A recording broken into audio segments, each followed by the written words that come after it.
to this story. Let's start with Adam Schefter, whose story it was over the weekend. Shefty, what can you tell us about Matthew Stafford and his future? He's going to get traded, Greeny. He's not going to play again in Detroit, and the Lions are going to listen to offers and decide which place to send Matthew Stafford. And I think both sides welcome the change. It'll be interesting to see where Stafford winds up, and it'll be interesting to see the direction that the Lions decide to go. But he's played there 12 years. They've gone to the playoffs, I think, 3 times, have not won a playoff game. And I think both sides feel like it's just the right time to hit reset and move on. And I think there will be interest in Matthew Stafford. Turns 33 years old. I think it's next month. He has a contract for 2 years for $43 million, which is actually very friendly in today's quarterback world, friendly cap terms. I think the Lions think that they can get back at least a first-round draft pick in return for Matthew Stafford. And Dan obviously is well familiar with Matthew Stafford's abilities and what he would be able to bring to a team. But Matthew Stafford will not play again for the Detroit Lions. He's finished there, and they will wind up trading him here. And again, it should be pointed out, they can agree to a trade today if they want. They cannot process and formalize that trade to make it official until the first day of the league year, which is in mid-March. Okay, fair enough. But that's something to be keeping an eye on, and you were right. He will turn 33 in February. Dan Orlovsky, you played with Stafford. You know him extremely well. I know how close you are. What perspective can you offer on this? Yeah, it's obviously disappointing end for his career in Detroit. You know, I think one of the things that always stood out to me with Matthew was how big a deal it was for him to try and win one for that city. Like, it was a big deal to him. He wanted to be the guy that brought that city a championship.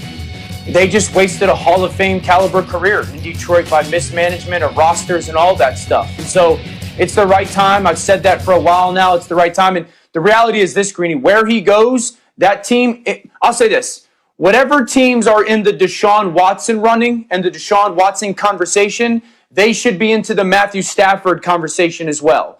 And so wherever he goes, that team automatically takes a step forward. If it's San Francisco or Indy, those two teams, they become Super Bowl contenders. He's that great of a player. Nick, where are you looking? If you're going to try and find a spot that you would be interested to see Stafford wind up, give me a place.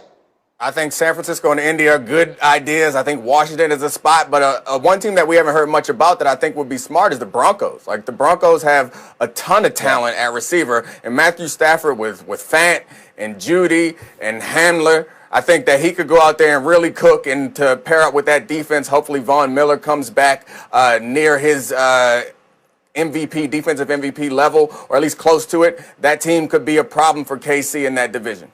Give me a spot, Danny. I'll say San Francisco. I think San Francisco is the ideal spot for him. And again, if he goes to San Francisco, this team goes to the top of the NFC food chain. I mean, Kyle Shanahan has had 3 top 5 offenses with 3 different style of quarterbacks.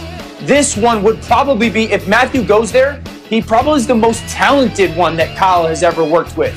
And it's a perfect scheme fit. They've got young receivers. If he goes to San Francisco, it's an absolute home run. In the NFL, Greeny, the NFL community will finally get to see how great of a player Matthew is. And Shefty, you know, there's another team that hasn't been mentioned in this that will be looking for a quarterback, we expect, will be New England and Bill Belichick. So there's a lot of different places to keep an eye on. Shefty, final thought. Well, Indianapolis also in the quarterback market. But look at the names we're talking about here. Matthew Stafford, Deshaun Watson, Carson Wentz, Jared Goff, maybe Aaron Rodgers. All the free agent quarterbacks who are out there like Cam Newton, Mitchell Trubisky. This offseason of quarterbacks is going to be like any other, Green. You're going to be unprecedented. Musical chairs. We've been describing it as a game of musical chairs for the quarterbacks, and let's see where everyone winds up sitting when the music stops. Where I want to be traded to the Bay Area, where my football career started. Now, I'm not telling you that it goes that way. I'm just telling you that was an unusual press conference. There were a lot of emotions. And he has to take some time and step back and figure out what he wants to do. And people think the Packers control him when, in fact, Aaron Rodgers can flip it rather quickly by basically saying, I'm not going to play there, or I'm not going to play anymore, trade me. That will be his option. I'm not telling he's going to that. I'm just telling you there's a lot of different ways this can go during the course of the offseason. But that was a highly emotional loss. And he, I think, wants to step back, clear his head, and figure out what he wants to do going forward. So that's just outstanding insight into the options here. Let me bring the crew back in and let's talk about it. Dan Orlovsky, We have done so much psychoanalyzing of Aaron Rodgers ever since draft night, when, as Shefty points out, they took a quarterback, traded up to take a quarterback in the first round. If you're in Aaron Rodgers' space right now, where do you think your head is? I mean, frustrated with the way the season ended, but understanding that it was one of the best seasons I've ever had. You know, at the 16th season that I just had an MVP caliber season, and I'm going to win that trophy. And so while you're really disappointed in the way it ended, and that you disagree with some of the decision makings along the line, you have to ask yourself, is there really a better situation out there for me? Because there really isn't for Aaron Rodgers. You have the best offensive line in football, if not one of the best. You have a dynamic tailback. You have one of the best wide receivers in football, and you have one of the best play callers in football. Give me the teams in the NFL that have that have all those things. So if you're Aaron Rodgers, you're not sitting there going, yeah, that's a much better place for me. You're 20. Is there a place that you point to and say, that's the place that gets me over the hump? And then if you're the Packers, are you really going to sit there and go, you know what, it's time? It's time for us to move on from Aaron and move to Jordan Love? All right. Well, there's a lot of unknown.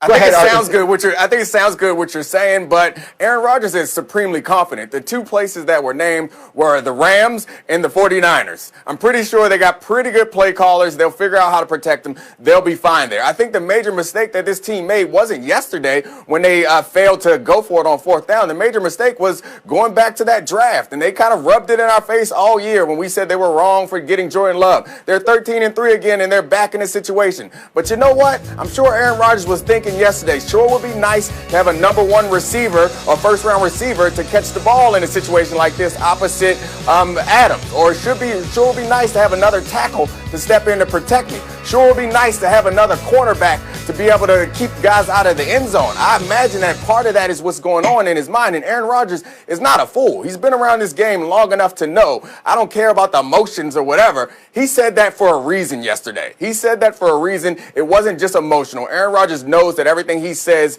gets dissected. And that's why he said beautiful mystery last week. And he said after the game, I don't know what's going to happen. He's got something on his mind, and I'm not sure I'd be mad at him. I agree. And, you know, RC, here's the thing. No one has been more critical of the decision to draft the quarterback there than I am. Having said that, that isn't the reason they lost yesterday. They had every opportunity to win the game yesterday and didn't. But I think it might be the reason, to the point Shefty is making, that Aaron Rodgers wants to get out of there, because as much as he has played the good soldier all year long, I cannot believe that didn't bother him then, and it doesn't bother him, Ryan Clark, even to this moment. Hey, listen. Yeah, I'm sure it bothers him. Yeah, sorry. I'm sure it bothers him. I'm sure it bothers him, and he's trying to get through this season. But think about the things that Aaron Rodgers said during this season, how great LaFleur was, how the defense had come along. He talked about all the weapons he had. Like we're thinking about this recently, right? We're thinking about this emotionally. We're thinking about the finale. It's like all of those people who loved Game of Thrones the entire time, and then all of y'all was pissed off because Bran was the guy that they named king. I bet had they run it back for another season, all of y'all would have been watching too. So this team is good enough. This team got to this point. And yes, there may be some other locations that say, you know what, he can get an opportunity to elevate that team and take them to the Super Bowl. But he can also elevate this one. I feel like Aaron Rodgers steps away. He looks at his situation and says, you know what, I've been here my entire career. Let's run it back. We can win. And if you're the Green Bay Packers, you're going to let him do that. Go ahead, Shefty.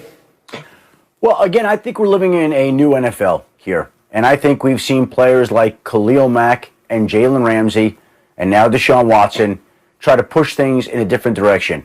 And if Aaron Rodgers wants to go play somewhere else in the state of California or wherever it is, he has the power to do that. Right. It would take a huge set of cojones to do that.